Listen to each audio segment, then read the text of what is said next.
सात समंदर लाया है आपके लिए दुनिया भर की खबरें।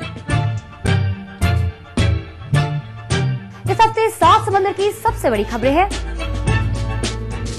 CIA एजेंट की पहचान खोलने के मामले में रिपोर्ट पेश की गई।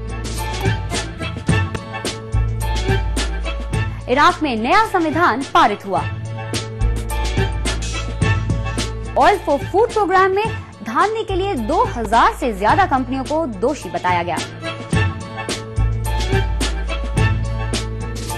मिस वेनेजुएला ने जीता मिस अर्थ का खिताब।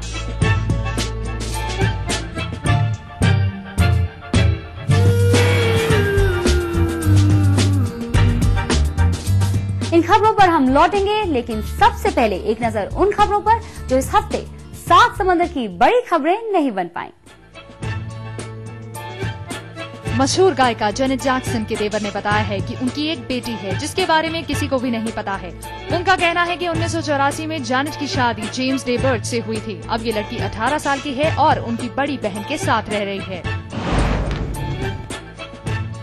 मशहूर गायक फ्रैंक सिनाट्रा के परिवार वालों ने उनके कुछ नए चित्र जारी किए हैं। ये चित्र इससे पहले कभी नहीं देखे गए थे। ये चित्र उनके आने वाले ट्रिब्यूट शो के लिए लाए गए हैं। डेनमार्क की पुलिस ने यूरोप पर हमले की साजिश करने के लिए 4 लोगों को गिरफ्तार किया है। इन लोगों की उम्र 16 से 20 साल के बीच है। इन लोगों से रेड के दौरान काफी सामग्री भी जब्त की गई। ऑस्ट्रेलिया के शहर सिडनी में काफी पुराने जमाने की पाइन की नस्ल के पेड़ बेचे गए। इस बिक्री से 10 लाख ऑस्ट्रेलियाई डॉलर कमाए गए। बिक्री में करीब 300 पेड़ बिके। ऑस्ट्रेलिया में 130 पायलट व्हेल्स तट पर आ जाने की वजह से फंस गईं। इनको बचाने के लिए राहत कर्मियों को बुलाया गया है, लेकिन वो भी इसमें से कुछ ही व्हेलों को बचा पाए। इटली की राजधानी रोम में अब अगर लोग अपने कुत्तों को घुमाने नहीं ले जाएंगे तो भारी जुर्माना लगेगा।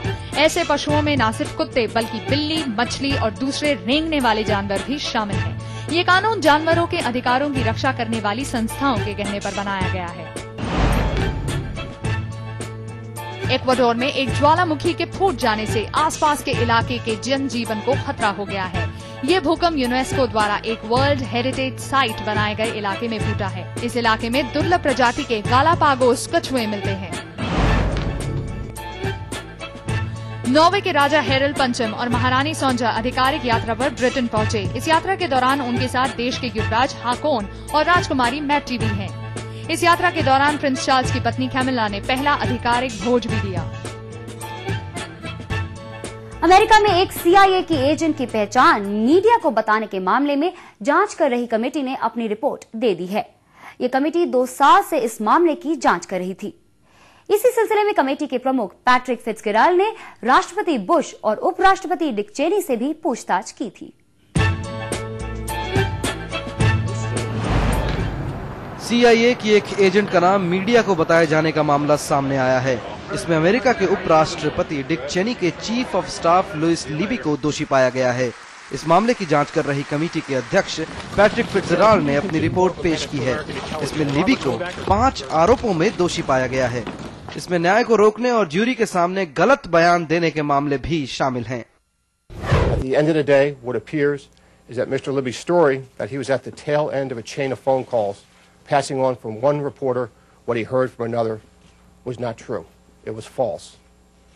He was at the beginning of the chain of the phone calls, the first official to disclose this information outside the government to a reporter, and that he lied about it afterwards, under oath and repeatedly. Report आने के बाद Libby ने अपने पद से इस्तीफा दे दिया है।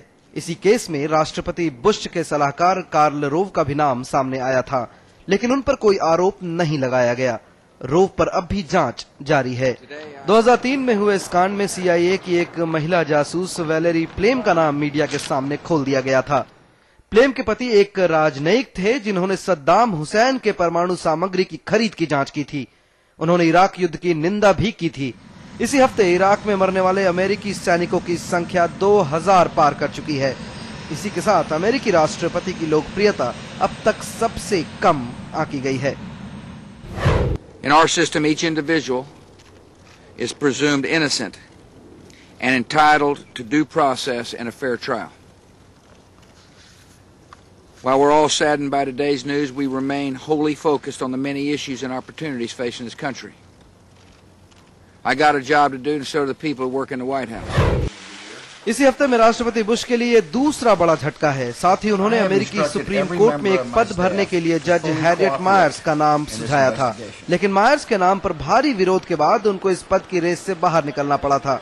अमेरिकी कानूनों के मुताबिक किसी भी खुफिया विभाग के जासूस का खुलासा करना एक जुर्म है। अगर 55 साल के लिबी पर जुर्म साबित हो जाता है तो उनको 30 साल तक की सजा हो सकती है। चेनी को लिबी पर चलने वाले केस में गवाही देने के लिए भी कहा जा सकता है। लिबी को इराक युद्ध के कुछ सूत्रधारों में से एक माना जाता है। चैनल 7 जिंदगी लाइव। मॉस्को में बर्फ प्रशासन के लिए परेशानी बनी। देखेंगे थोड़ी देर में। चलती रहेगी जिंदगी लाइव।